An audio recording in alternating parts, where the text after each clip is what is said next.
What's up everyone? In this video we used ChatGPT to start my 270,000 mile turbo Integra for the first time. We wire up the gauges, we do some welding, we throw in the new spark plugs, install the new link ECU, and more. I provided video chapters, so feel free to jump around if you get bored. Alright, let's go. Finally gonna get started on wiring up the gauges. So here's a little pod. We have oil pressure, we have boost, and we also have an AEM air fuel ratio gauge. That's somewhere, but I'm gonna start off with doing the oil pressure one at a time. I've got this really cool clock pod holder that's gonna sit right up there, and I already have the oil pressure sensor wire. I have this wired up and routed through the firewall. So how this is gonna go is this plug for the oil pressure sensor is gonna go right into the back, right there. Then we have this that's gonna plug into the oil pressure sensor right here. And then we are going to wire up these 4 wires to our expandable circuit. And then tap this into the fuse box. And then we're gonna do that for the other 2 as well. And then all the gauges should be wired up. And then we can go ahead and proceed. What we had to do right now is figure out how to wire or route this wire through the clock, because this is where the gauges are going to be sitting. So we got to remove this clock. I believe it's just a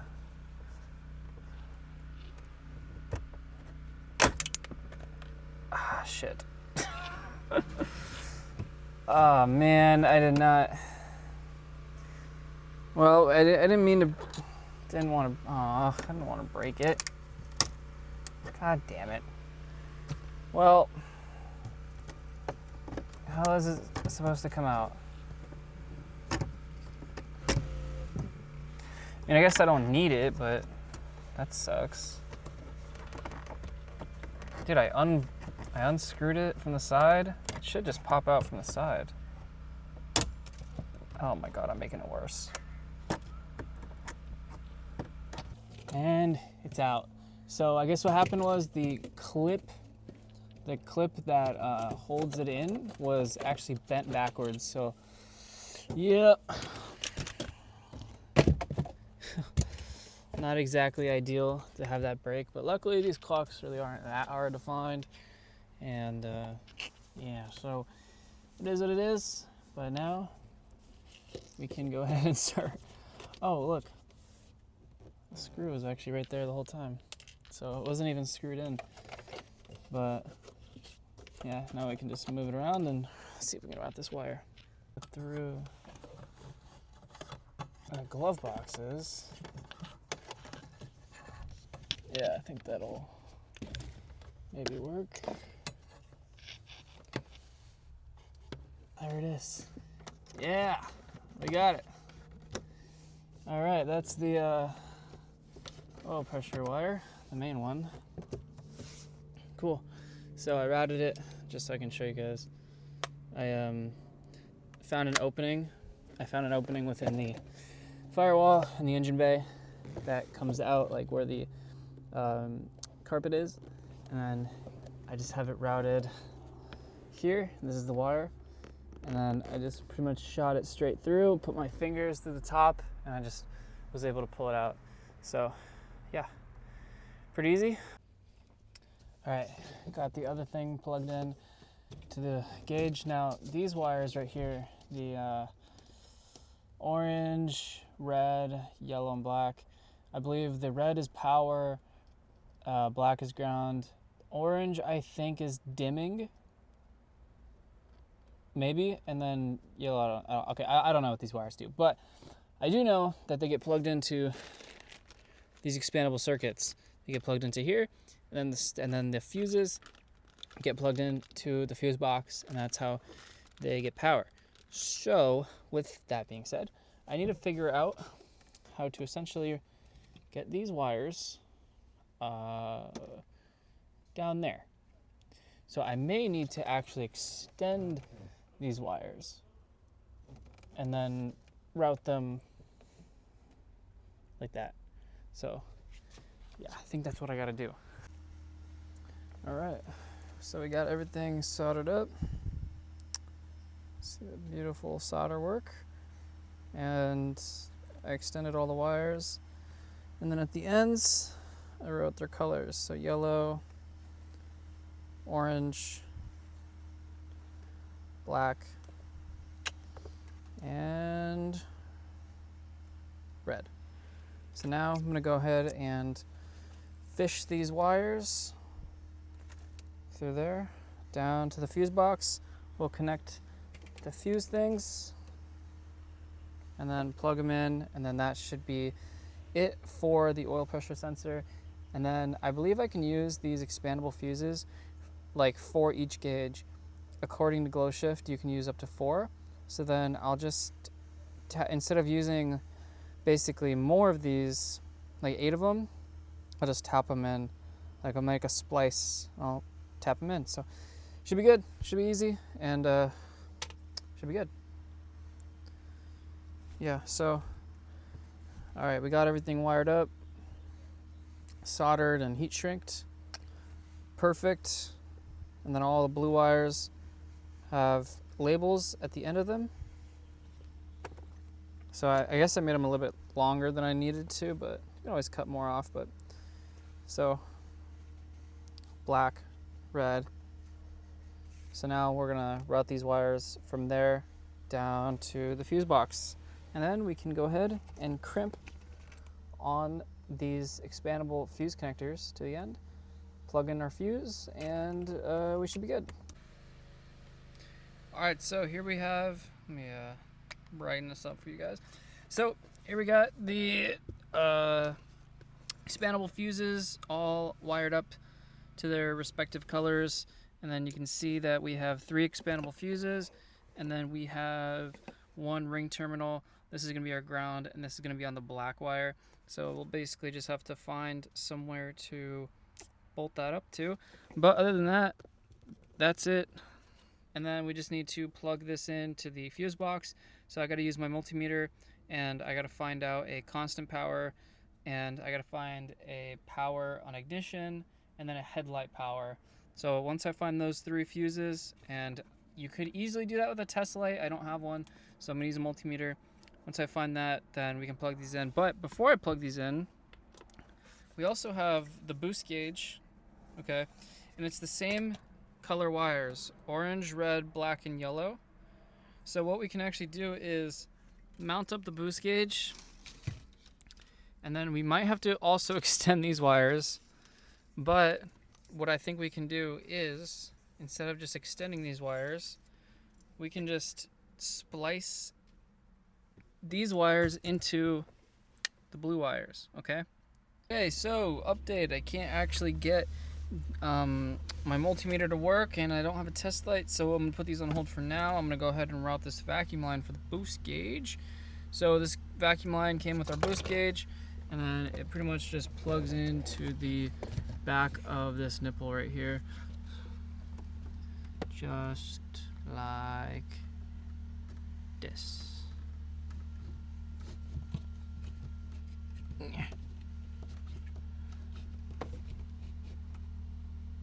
There we go, just like that. So then I'm gonna have to figure out how to route this. I think I'm gonna use the same hole I used for all the wires, which is like all the way in that corner, and then that corner it kind of routes down here.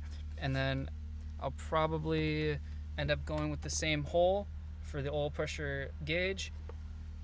Then we also have a little T-fitting that is somewhere, oh yeah, a little T-fitting.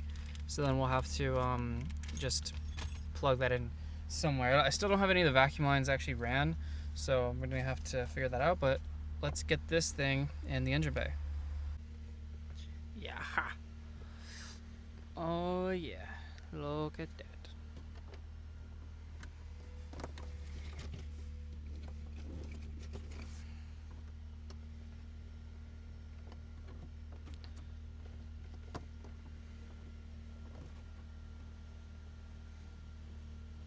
Okay, this is my massive brain idea. So I can't get my boost gauge, or I can't get my vacuum line through. So what I did was I taped my vacuum line onto my oil pressure wire. And so what I'm gonna do You can see it's taped on there. What I'm gonna do is I'm gonna go to where the oil pressure wire is right here, and then I'm gonna pull it. And look at that. Our boost gauge, I keep saying boost gauge. Our vacuum line for the boost gauge is now pulled through. Is that not just like, that's me using all of my brain cells right there. Woohoo, sweet. Aha. All right, so I kind of skipped ahead a little bit and I got a test light. So basically how this works is you got your expandable grounds on to the fuse box, and essentially from the glow shift video that I watched, I just grabbed the test light and I was testing around, poking around, seeing if I can find a constant 12. And that basically means you just keep poking around until the light turns on. So like you see how that's a constant 12, car's not on. So then you'll tap that into the yellow, and then you need to find a fuse that turns on with the ignition. So that's this one, and then you plug that into the red. The orange one attaches to a headlight fuse. So let me show you. So let me just activate that, and then I'll turn the ignition on. And then what I'll do is find my ground, because, oh yeah, the ring terminal, I don't have it even plugged in yet, but if I just touch it to something metal, you can see that the gauge lights up and you can change the color. I hope it keeps the memory of the color, because I don't want to keep changing it to blue every time. But yeah, there we go. So the gauge works. Now I just need to hook up the boost gauge wires to these wires, and then after that find a suitable ground, and then wire manage all this stuff, wire tuck, and yeah, be good to go. I just drilled a hole and then use a self tapper, and I mean, it's sturdy, it works. So let me show you guys. I got my ghost key. Press the on button. Look at that. It remembers the color. Super happy about that. They come on and they move. You can change the color. That's hard, dude. I'm gonna keep them on red because they do match my cluster. Dude, that looks so freaking good. I'm hyped. And hearing that fuel pump prime too, by the way. Got all the wires cleaned up. Looking good. Gauges are working. And then when I dim it, put the headlights on fully, they dim. Look at that. You can kind of tell.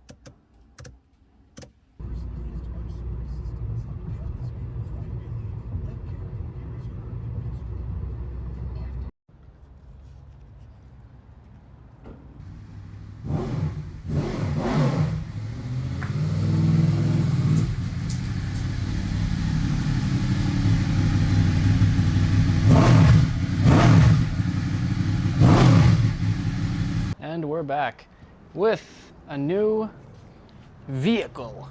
A new steed enters the stable. Pretty cool, right? I love it. Oh my gosh. Very rarely do you take a break from working on one project car and then immediately go pick up a new bike. So I don't know. It's pretty cool. I love it. And it was a steal of a deal, let me just say. I could not pass it up. So yeah, anyways, that's my new VFR. Let's go ahead and continue working on the Integra.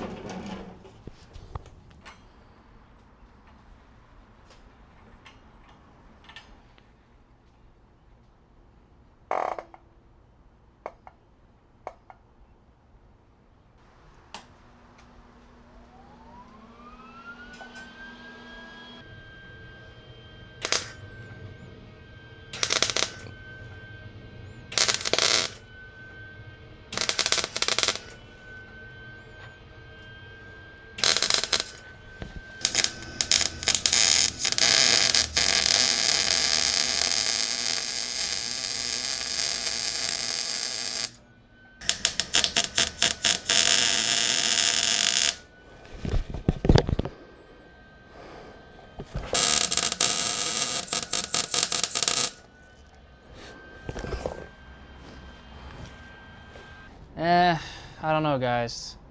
I don't know about this.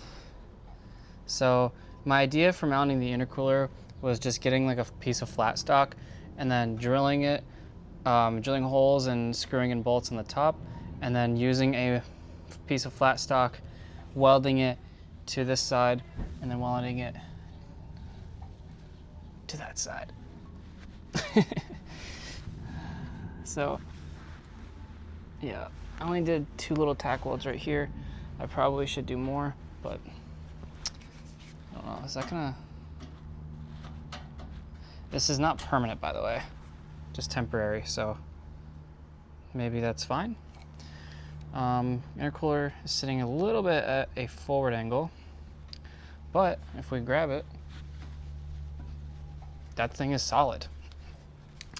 Not a big fan of how this pipe is kind of slanting downwards, but good news, it's not hitting on anything, so you can see that this intercooler pipe is completely not touching anything. And then this side as well, not hitting anything. And this is how it looks from a distance. I tried to center it as much as I could, and I think that it is actually, looking at it now, it's definitely lopsided. It's definitely going downwards, but to be honest, I'm not too pressed about it.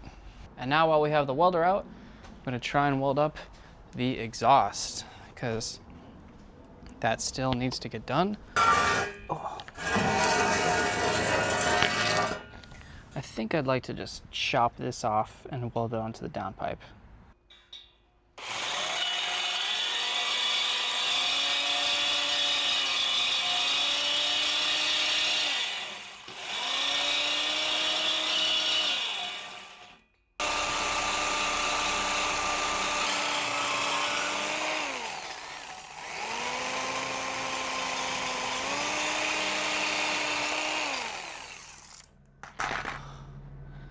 Wow, you know what? That took like a minute. Cool.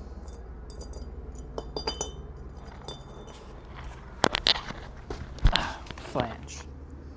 So now we weld this flange onto the downpipe, and then we should be able to hook up the downpipe to the cat. And then exhaust is connected. Cool. Not a welder by like any means, so I'm really not 100% sure what the best method is for connecting pipes. I think this is a fine method. At least it seems fine to me, so there's really not a lot of room under here. I didn't really raise the car all too high. I did a bad job at getting the car in the air. Okay.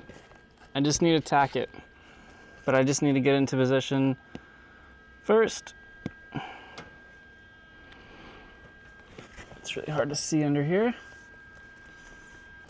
The problem is I also didn't cut it straight, so there's a little bit of a gap. I'm wondering if I can just like weld that.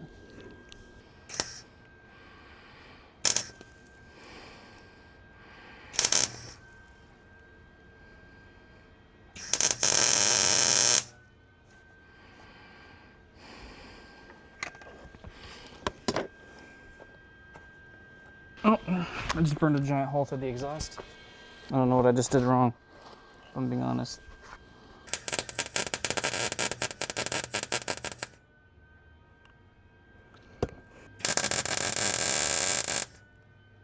Okay, so here's what we got going on. I basically attached the downpipe, I attached the flange, and I wanted to make sure all the angles were right, and then I would tack it up and pull it off. So this is what happened. So you can see I tacked it up a little bit. The problem is I cut the flange at an angle, so it wasn't really lining up, and then I burned a massive hole in there. I'm hoping I can just weld over that. So I'm gonna try, at least, just like to weld the gaps closed, and I think that hopefully should be enough for it to stay on there and not leak. I'm gonna do a little bit more research on welding settings because I burn through really fast. So I'm gonna go ahead and get all this welded and see how it looks.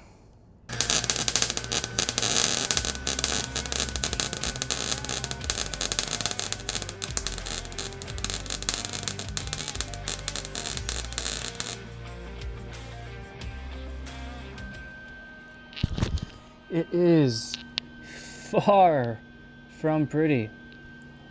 Like extremely far from pretty. How much you all pay me an hour, huh? Huh? This is peak performance right here. I don't know what you're talking about. Look, I got one good bead. Well, never mind that. That don't matter. You know why? Because the flange is on, it ain't going nowhere.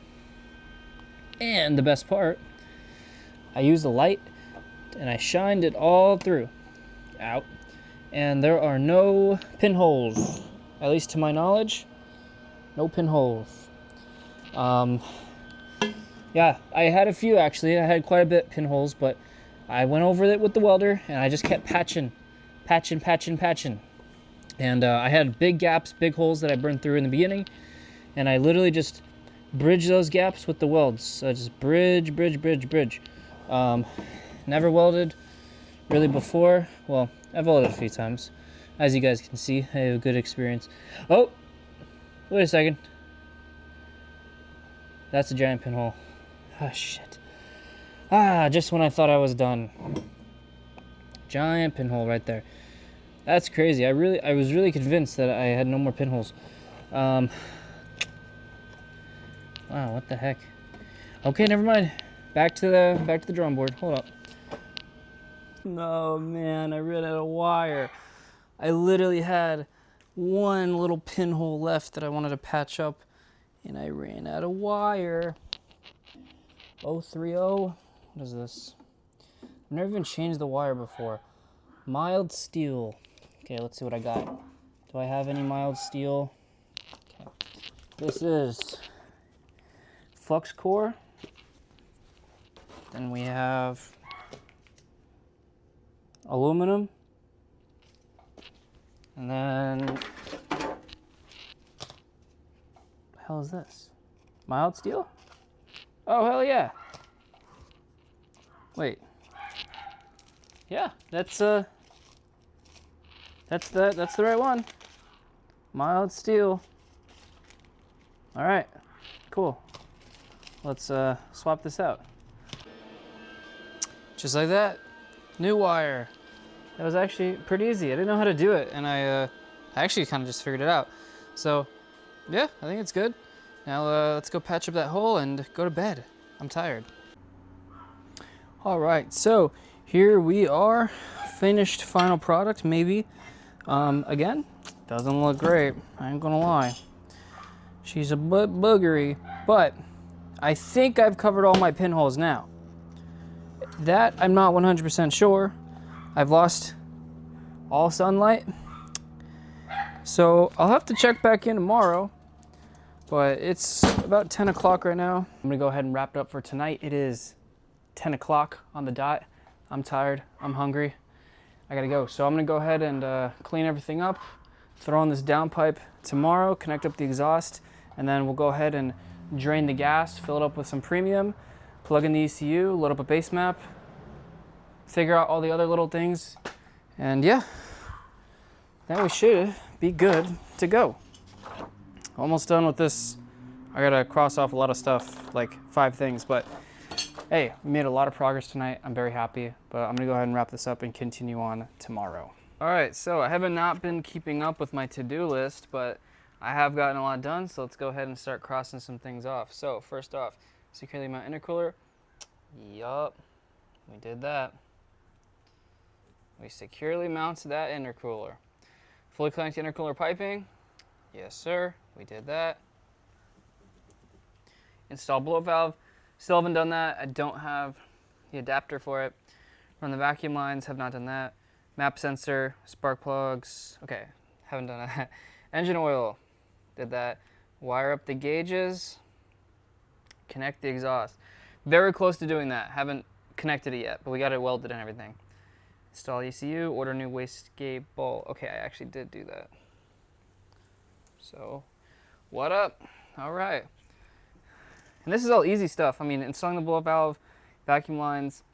The map sensor and spark plugs will take like 5 minutes. I just haven't done it yet. Exhaust. The hardest part was welding it. Downpipe's right there. But it's welded now, so all I have to do is literally just bolt it up. Drain gas, install ECU. I could literally knock all this stuff out in a day. By the way, just saying. But yeah, all right. All right, here are the ghetto pretty booger welds that I did for my downpipe. So I'm pretty sure I patched up all the little pinholes, but just to make sure, I got myself some JB Weld muffler seal muffler cement. So I'm just gonna lather this JB Weld all over this to make sure I cover any pinholes. I'm also gonna be using some heat wrap. Actually, never mind. I'm gonna be using heat wrap. I'm gonna be heat wrapping it, but I was gonna heat wrap this, but I probably don't need to. So we're gonna test how this works. See how it does. So I'm just gonna squirt some on here. I'm gonna use my finger.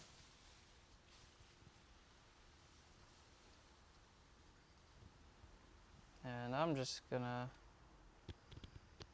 lather all the welds. There we go. Everything is lathered. Ain't nothing leaking out of this guy. I'm telling you right now, ain't nothing leaking out of this. All right, so it's been 24 hours, and as you can see, that thing is rock solid on there. I'll be extremely surprised if anything leaks out of this flange. I don't think it will though. So yeah, looks pretty good to me. Now let's go ahead and heat wrap the entire thing.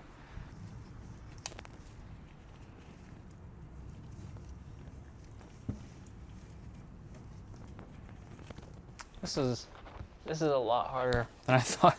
This is a lot harder than I thought it would be. Oh my God, it's just not like, it's not staying, bro. I don't know the method.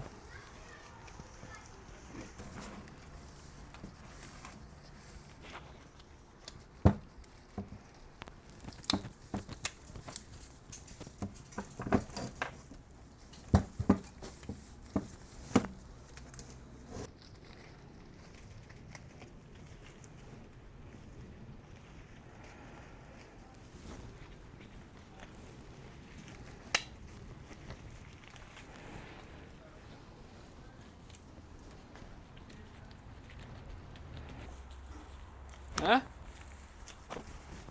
Eh? A little loose down here. Could be a little better. But yeah. Not bad. I'm gonna clean it up a bit. First timer, you know how it is. All right, now that the downpipe is heat wrapped, let's go ahead and bolt it up. Man, how the hell do they expect me to tighten that bolt? That bolt is right up against the downpipe. That's crazy. All right, I gotta figure something out. It was hard to even get it in, and then my wrap kind of got all untangled. And let me tell you, I started touching this stuff with my bare hands, and I am itchy. I don't like it. But yeah, downpipe fully bolted in. I figured out how to tighten that bolt. It goes down, connects up to the catalytic converter via spring bolts. Got our donut gasket, got our JB weld, and that connects all the way to the catback. Fully executed. Yes, my heat wrap is not very good, but it is what it is. And another problem that I have is this. So it looks like this bung, I don't know what this is even for, on the oil pan, it's leaking. as you can see, it's leaking, and I've tightened that down really, really tight, and it still leaks. So I'm thinking that I need to fix that. I have no idea how. So I might need to drain the oil and maybe do like a sealant, like a thread sealant, so that it'll stop leaking. But yeah, man, this thing won't stop leaking. So I don't know about that. Also, I have a massive, massive oil leak down here. You can see, that's the drip right there on the belt. This, I'm fairly certain, is power steering fluid. You can see that this is all soaking wet, and I'm fairly certain it's coming from up there. The power steering thing. I couldn't figure out how to get the blow-off valve on here, and it turns out that you just need a snap ring. So I had a snap ring, I found it, and now it is mounted. And now that I mounted the blow-off valve, I can run the boost lines. And I had to watch a video on how to do this because I didn't really know where they went.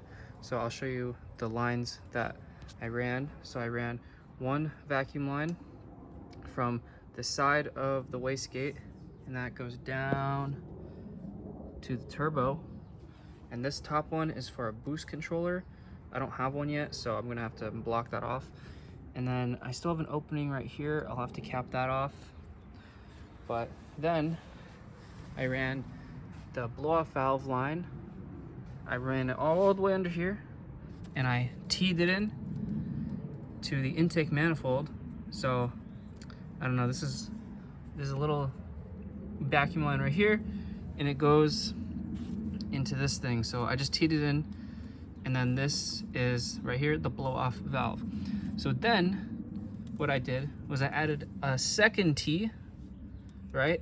So this is the blow valve right here, and then this is the boost gauge. So yeah, that's a little setup. I chose to do it all in the back so you don't have to see the T's up in the front. Now we can cross some things off the list.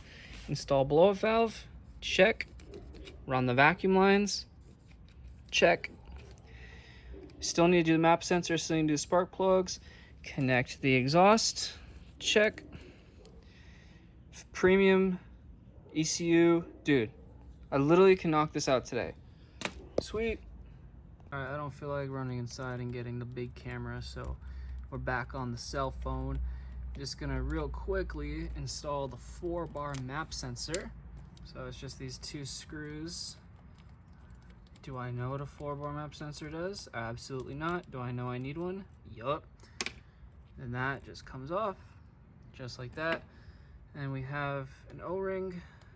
Here's our new O-ring, just like that. And then I've already got the Honda 4-bar plugged in. Just a direct plug and play. And then it just sits down like that.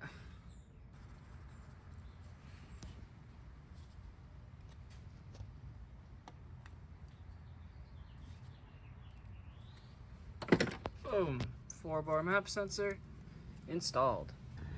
Draining the oil that I just put in, and I'm using this bucket, and I'm just gonna reuse it because I literally just put it in. And we're gonna take out that bung because it's leaking, and we're gonna wrap it in Teflon tape. Hope that fixes the leak. Yeah, it's pretty substantial. All right, I'm under the car. This is the gas tank drain. We're gonna go ahead.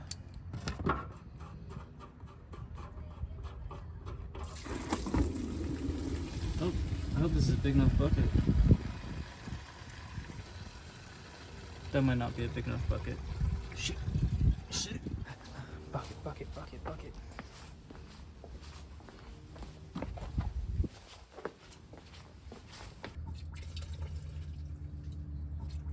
But to come out better.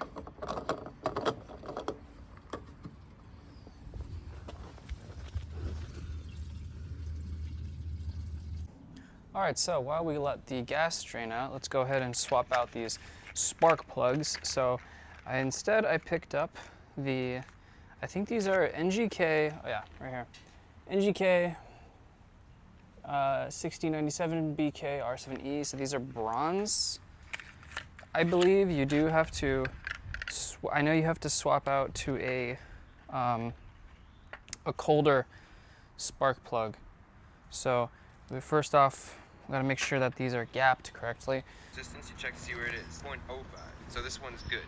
Now, if it wasn't good, if you need to make it smaller, you press this on top of the little L thing here, and you push down, to make the gap smaller. You gap the spark plugs. Wow, I never knew that. I just had to watch a Chris Fix video on how to gap spark plugs. I'm gonna be honest, I have never used this tool in my life. So anyways, that's easy to understand. So let's go ahead and remove these. What I love about the Hondas is just how god easy it is to remove spark plugs.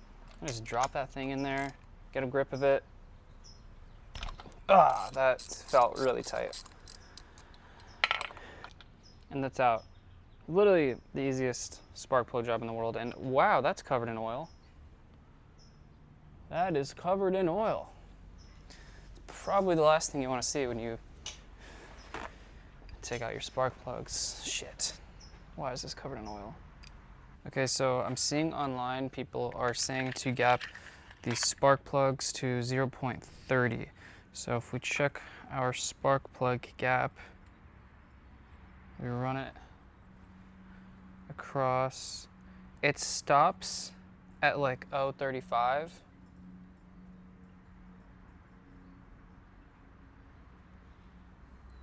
Which I mean is probably fine. Actually, that kind of stops at 0.30. Okay, so I think this one is good to throw in to the engine. I'll just drop that down in there. Thread it all the way in. Plug.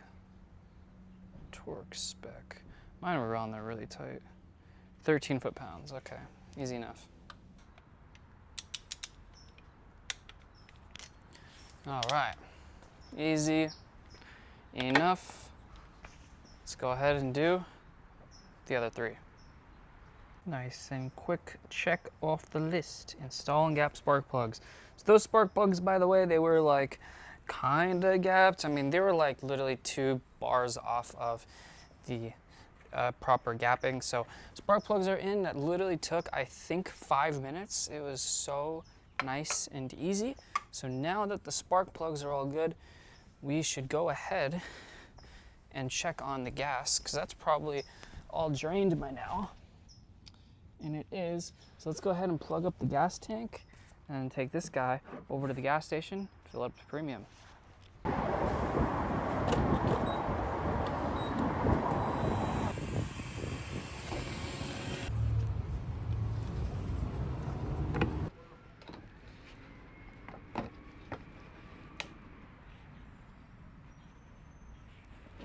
All right, it is finally time to install my Link ECU. This is the G4X plug-and-play Civic Link, and I am freaking hyped. This ECU is the stock ECU that actually came out of my Integra. It's a P75, and funny enough, I have two P75s.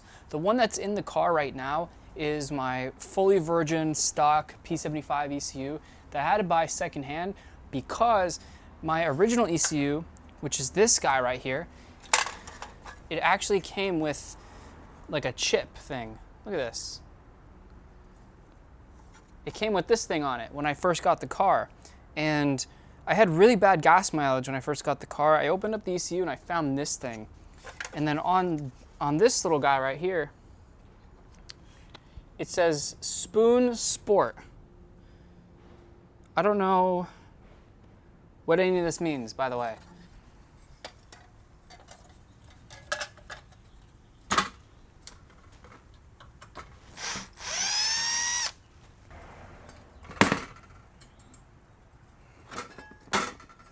There we go. Empty shell.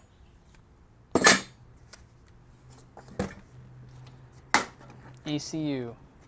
Go put this over to the side for safekeeping. Okay, so why did I decide to go with the Link ECU over your traditional Honda S300 or anything else of the sort that is much cheaper.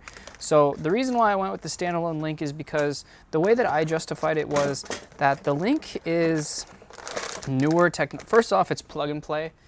It is newer technology. The Honda is like 30 years old at this point.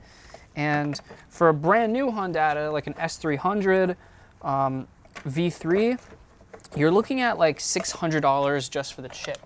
And then you have to get that chip installed. So if you don't solder, now I've never soldered PCB, I've soldered like wires. So if you don't solder or anything like that and you don't want to, then you're gonna have to pay for it to get soldered. And from what I've seen, people are charging $200 to $300 to solder the Honda chip onto your stock ECU. So I didn't want to deal with 20, 25, 30-year-old technology. I didn't want to deal with a soldered chip. I'm sure many people have had fine experiences with Honda, but personally, plug and play ECU, new tech, customer service, I don't know, it seemed like a no-brainer. And out the door, this thing was like $1,100. I don't know.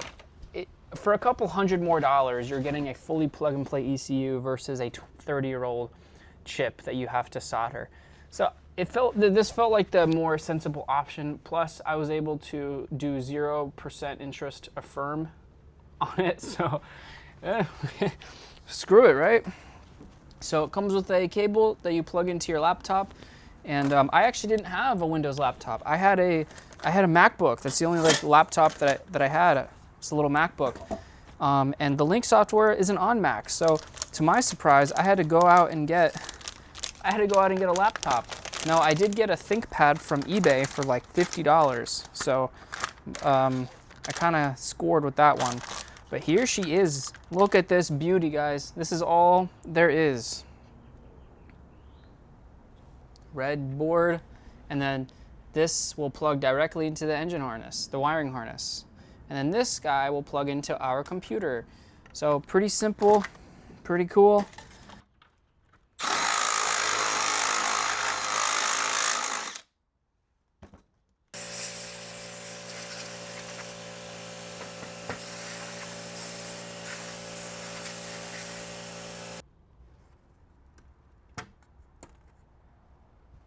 There we go, right? That look correct?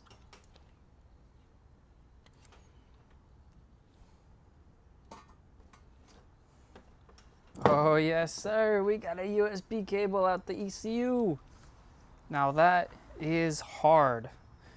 All right, let's go throw this thing in the car. Got my little ThinkPad here. Got it plugged in. Load up the PC Link app. And then, oh, the ECU is disabled. Contact your ECU supplier to obtain an unlock code. Oh, okay. Well, that's inconvenient. Let me go try and figure out how to do that. All right, we are finally connected to the ECU. That took like 2 days, so now I don't know how to get this thing started. The laptop's at like 3%. Can I just start the car, or do I need to like type in some stuff into the thing? I don't actually know. Yeah, I really I really don't know what I'm doing here. Configuration. Cylinders. Okay. Fuel setup. Injector setup. Maybe we're supposed to go there. Injector setup. Okay. All right, I have no idea. I kind of just want to start the car, if I'm being honest. I'm gonna figure this out.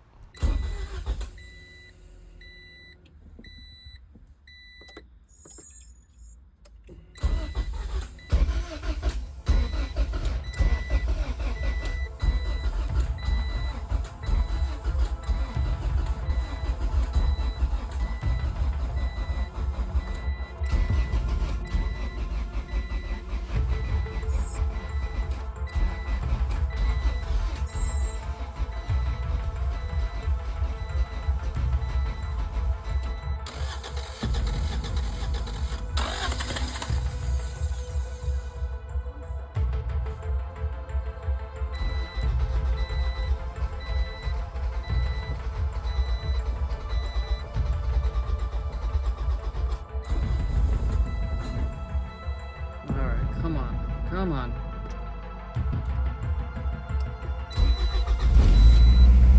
Holy shit, holy shit. Oh, it died.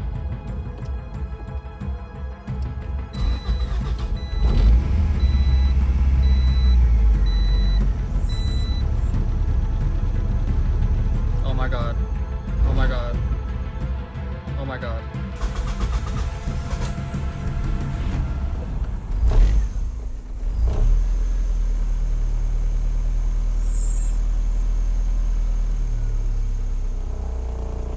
Oh my gosh.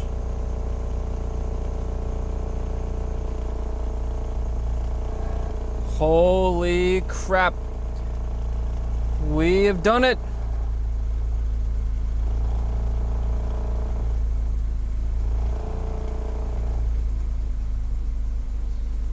Lawless like from Neverland, colder than the polar night, guaranteed to make a stunning sight, looking but you cannot find, every season it's a different type, yeah, what about them days, yeah, maybe I don't change, yeah, I always stay the same, yeah, I don't need a claim, colder than the polar night, guaranteed to make a stunning sight, looking but you cannot find, maybe that's just what I like, and you wonder who I am, underneath the extra cap, hanging like an anchor man, lawless like from Neverland, colder than the polar night, guaranteed to make a stunning sight, looking but you cannot find, every season it's a different type, yeah, what about them days, yeah, maybe I don't change, yeah, I always stay the same, yeah, I don't need a claim, and you wonder who I am, underneath the extra cap, hanging like an anchor man, what about them days, maybe I don't change, yeah, I always stay the same, I don't need a claim, yeah, till I get away. Colder than the polar night, yeah, guaranteed to make a stunning sight. And just like that, the Turbo Integra is running. Hell yeah. Does it run great? Absolutely not. It doesn't run very good as of right now. But that's totally something that we can figure out down the line. I wasn't getting any spark originally. What was happening was my old bronze Colt, the BK the BK R7Es, the colder plugs, they were not sparking at all. Because I took it out, I grounded it to the valve cover, they were not sparking. I then did the same thing with my old Iridium plugs, which I know I shouldn't be using for this car, but those actually were sparking. And so I put that back in the car and now it runs. I went here into my computer and oh my God, guys, I spent so many days. You can see all of my data logs here. I recorded trigger scopes and data logs because I couldn't get this car to run. I spent 3 days trying to get it to run. I even made a post on the link forums. This is, you can see my post. I was so confused on why I couldn't get this thing to run, and some very helpful people came in and they said that my triggering was wrong and all that stuff. And I also do want to admit that I used ChatGPT for a good amount of this tuning process. You can see that, you know, I was asking it a ton of questions, like it ran and idled, but it died, and then it responds with change these settings, less error, and it was really helpful because I don't really know what I'm doing. So ChatGPT kind of came in clutch for a lot of this, and I even sent screenshots, and it responds with some pretty helpful information. For the most part, it told me to change my triggering mode to crank sensor, but I know for a fact that the Honda OBD1 is a cam sensor, so it kind of did that wrong, which is weird. But for the most part, I kind of followed these instructions from ChatGPT. You can see I was asking it a lot of questions because I spent 2 days out here trying to get this thing to run because I couldn't get it to fire over. It was just cranking for 2 days, and yeah, I was really close to calling in a mobile tuner. I still might do that if I can't isolate some of these problems. Oh my God, okay, that's a little embarrassing how much I asked ChatGPT. But I'm not useless. I watched a ton of YouTube videos on tuning. You know, this guy Canyon Tuned, I was watching one right now. You know, so many tutorials on tuning just to get this thing going. I mean, the countless amount of forums that I've had to read through.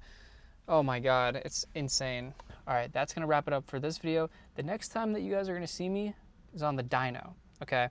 I'm not gonna film that. I'm not gonna include that in this video because this video is already like an hour long, but after the dyno tune, we're going straight on a 1,000-mile road trip. Mark my freaking words. But I'm super stoked that the car's running now. You know, it's idling a little smooth. I'm still gonna smooth that out. But I'm pretty sure I can drive it over to the tuner. My tuner, by the way, is only like 5 minutes down the road, so it shouldn't really be too big of a deal. But I'm really proud of myself for the most part because I don't have anyone helping me. This is all first time experience for me, and I'm just kind of figuring it out with my own resources.